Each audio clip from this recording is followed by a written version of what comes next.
Hello, epic viewers from on the multiverse. Prepare to indulge in experiencing sheer bliss, because today another Riveting Captaining Stellar video of unbearable eBay auction regress is about to be brought to fruition. What will this episode entail, you may ask? Without further delay, without further procrastination, allow me to demystify the answer to that inquiry right here, right now. This series encompasses my unbearable eBay auction regress. I'm going to elucidate what recently transpired, which I have qualms about and which deeply disturbs me. Now, why does this agitate me? Why does this infuriate me? Why is this a calamitous situation? Well, you need to first understand my perspective. Let me just give you some background. I love the Yu-Gi-Oh! Series. Therefore, I have a proclivity to purchase Yu-Gi-Oh! Merchandise. I have a prodigious collection of deluxe Yu-Gi-Oh! Model kits. Furthermore, I love the Exodia Necross character. He's audacious, he's stoic, he's intimidating. He has the temerity to charge. Into the fray battle and decimate anyone within his vicinity. Is he the antithesis of Exodia? Is he the doppelganger of Exodia? Is he the nemesis of Exodia? Is he the arch rival of Exodia? I do not know. I do not know the lore appertaining to this character. All I know is that he's an epic, stoic, mighty, powerful Yu-Gi-Oh! Monster. So, therefore, I was naturally inclined to buy this figurine. Furthermore, this figurine is scarce. It seldomly appears on eBay. The seller listed this figurine amid December of 2015. Unfortunately, I was startled. To my dismay, his asking price was over $100. I would have had to concede to paying at least $104.50 to procure the figurine. I made an earnest attempt to haggle down the price. The seller was disinclined to accept my offer. He would continuously relist the item at $104.50. That was the grand total of the item. $95 for the initial bid, in conjunction with $9.50 for the shipping costs, and that doesn't include any unexpected surcharges that may be brought to fruition. So I wasn't content with paying $104.50 for the figurine immediately, unless someone was willing to bid on the action figure as well. I would typically monitor the auction for this figurine. I would be on standby to bid amid the final 10 seconds of the auction. If someone were to bid on the figurine first, that would prompt me to bid. Unfortunately, the one time someone did bid on the auction, I was absent. The auction ended at 7:30. To my dismay, I arrived back on my computer at 7:53 p.m. The seller bid amid the final 2 minutes of the auction, or perhaps maybe the final 2 seconds of the auction. I'm unsure. Apparently it ended at 7:30 p.m. on January 10th of 2016.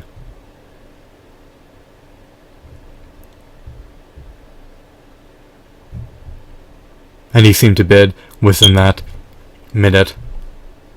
So, after the time elapsed for the auction, I arrived back to my computer 23 minutes too late to bid, and wound up losing this figurine. Now, I would have bid a maximum of up to $150 if I was on my computer at the time the prospective buyer bid on the figurine. I didn't want to bid in advance. I don't want to ever prompt other people to counterbid me.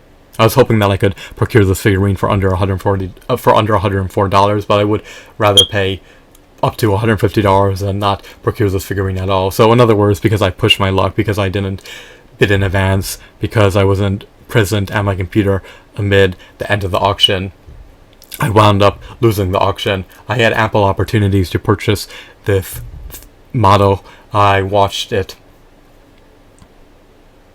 remain unpurchased via eBay through the course of over a month. It was continuously relisted, and I was reluctant to bid on it because I was hoping that I could procure it for under $105, but I would rather pay even more than $105 than forgo the figurine at all.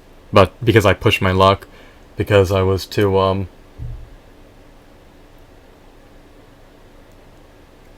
obstinate, it culminated in me losing this Exodia Deluxe Necross model kit.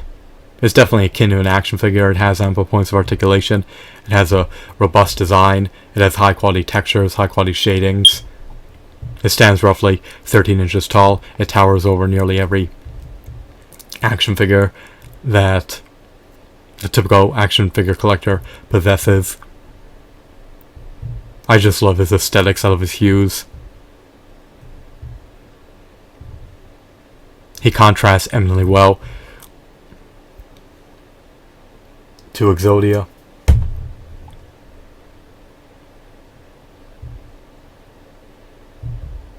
He was produced by Mattel. He was churned out amid the early 2000s or the late 1990s, when Yu-Gi-Oh was at its peak, when it was at its pinnacle, when it was at its plateau. Mattel was churning out Yu-Gi-Oh merchandise. Bandai was as well. Unfortunately, companies have desisted from producing new Yu-Gi-Oh merchandise, so these figurines are not found on store shelves. You can only hope to get them via the second-hand market, and you have to concede to the asking prices of the seller. You could strive to haggle down the prices, but you may do so to no avail, so I shouldn't have pushed my luck. I'm real agitated because this figurine may never resurface on eBay again. There's 0 listings for it at the moment. I hope that another Exodia Necross model kit emerges on eBay within the next half a decade. It may not. I need to be optimistic. Am I jubilant? Am I buoyant? Am I gratified? Am I content with my decision? I unequivocally am not. I'm really agitated. Why am I so vehement, you may ask? Well, I'm a devout, avid Yu-Gi-Oh fan. I just relish every facet of the Yu-Gi-Oh! Duel Monster series. I also love prodigious, stellar, robust, intricate, novel, uncanny action figures. This figurine would have eminently appeased me if I could add him to my action figure collection. Unfortunately, I won't be able to do so, so it is what it is. I shouldn't have pushed my luck. I should have heeded my own advice. I do this too often. I always strive to procure figurines or model kits for the absolute lowest prices, and it culminates in me forgoing the opportunity to buy them. I should have bid on this figurine in advance, or I should have desisted from preparing food so that I could have been present while the auction was ending. I shouldn't have winged it. I shouldn't have prepared food shortly before the auction ended, because every time I do that, I'm more inclined to be absent amid the end of the auction. He seemed to bid within the final 10 seconds of the auction at 7:30 p.m. apparently. So there's nothing I can do to rectify the situation. It is what it is.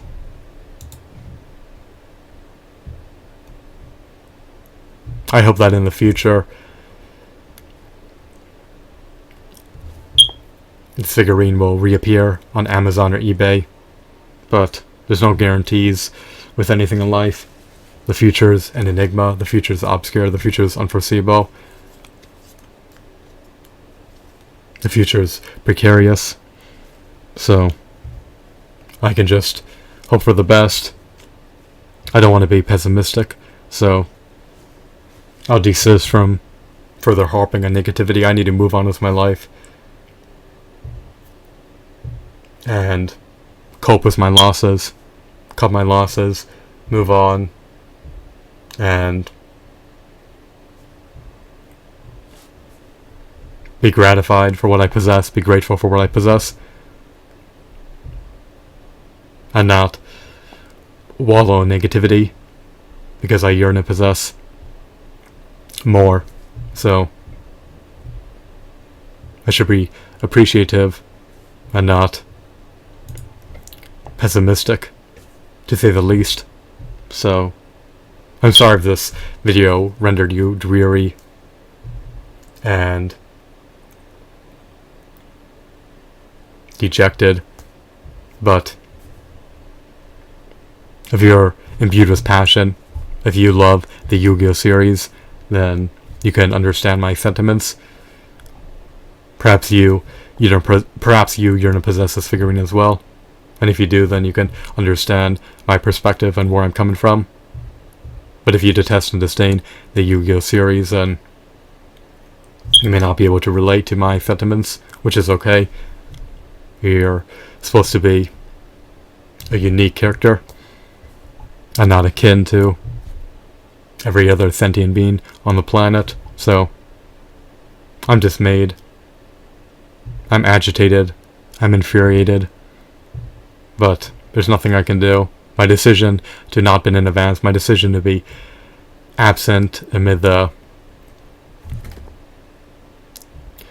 final minutes of the auction, when it was posted for the 4th or 5th time with asinine anime, I definitely regret my decisions. I have qualms about my decisions, but I can't reverse the past. I can only hope for the best. So, I hope that you deemed this video to be enthralling and insightful. Have a wonderful, marvelous day. Goodbye.